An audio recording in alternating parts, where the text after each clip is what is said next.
வந்து தாண்டி கொண்டாந்து விட்டுருங்கன்னு சொன்னேன். சரி நான் வாங்கின பயப்படிய நான் கையில வாங்கினேன் அப்படின்னு கூட்டிட்டு போனேன். வாயை வச்சுக்கிட்டு பேசாம இருக்கேன்.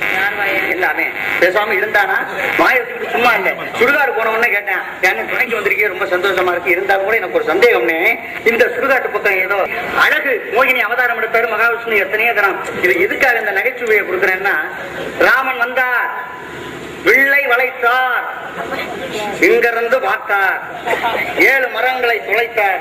நல்லா துளைச்சாரான்னு உள்ள ஆளும் தூங்கிடும்.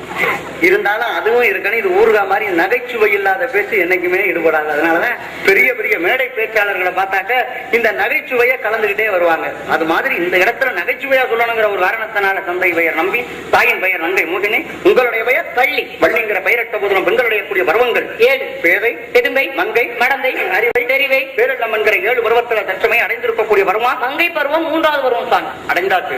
பருவம் அடைந்த பெண்ணுக்கு வறண்ட நிலத்திற்கு என்ன தேவை? தண்ணீர் வேண்டும். 2 வீட்டுக்கு வெளிச்சம் வேண்டும். எண்ணுக்கு எழுத்து வேண்டும். கண்ணுக்கு வடிவம். மண்ணுக்கு அண்ணுக்கு செழுமை. உன்னனுக்கு உன்னனு தேவை. பருவம் அடைந்த பெண்ணுக்கு நல்ல பாதுகாப்பு. அது உங்களை மாதிரி சாமியார்ட்ட தான் பாதுகாப்பே தேவை. ஆமா, பாதுகாப்பு எங்க மாதிரி ஆளு இருந்தா தான் நல்லா இருக்கும். ஏன்னு கேட்டா ஒன்னொன்னுக்கு ஒன்னொன்னு காவல். அப்படி பார்க்க போனோம்னா ஒரு பருவம் அடைந்த பெண்ணுக்கு யார் காவல்? கடைசி வரைக்கும் இருக்கக்கூடிய துணை காவல். துணை காவல். அப்படி துணை இல்லாம நீ இருக்கலாமா அந்த காட்டுல? நீ துணைவன் எனக்கு தேவையில்லை. வாமா, ஏன் தேவையில்லை? ஆமா, தேவை இருக்கு. நான் இருக்கிறேன். எப்படி இருக்குன்னு தேவை இல்லாம நீ இருக்க கூடாது. நீங்க ரொம்ப பரிதாபப்படுற மாதிரி இல்ல. பரிதாபப்படுறேன் எதுக்காக? ஆடு நினைக்குதுன்னு ஓனா உட்கார்ந்துகிட்டு அழுத கதையா இல்ல. உன்னை பார்த்தாலே எனக்கு பாவம். உள்ள உடம்பெல்லாம் கட்டி கட்டி பத்தி போச்சு. அதனால பெரிய மனுஷன் வயிறு பத்திக்கிட்டே உடம்ப பார்த்து நீங்க சொல்றீங்களா? ஆமா, இல்ல சொல்லுங்க. இல்ல உடம்ப பார்த்து யாருமே தன்னை தான் யாரும் நினைச்சுக்கிறதே கிடையாது. அடுத்தவளை பார்த்தே எல்லாம் பேசிக்கிறது இல்ல. ஆமா, உடம்ப பார்த்து சொல்றாங்கன்னா சொல்றதுக்கு எனக்கு தகுதி இருக்கா? ஏமா சாமிக்கு என்னமா தனிச்சு மாதிரியா இருக்காரு பாரு.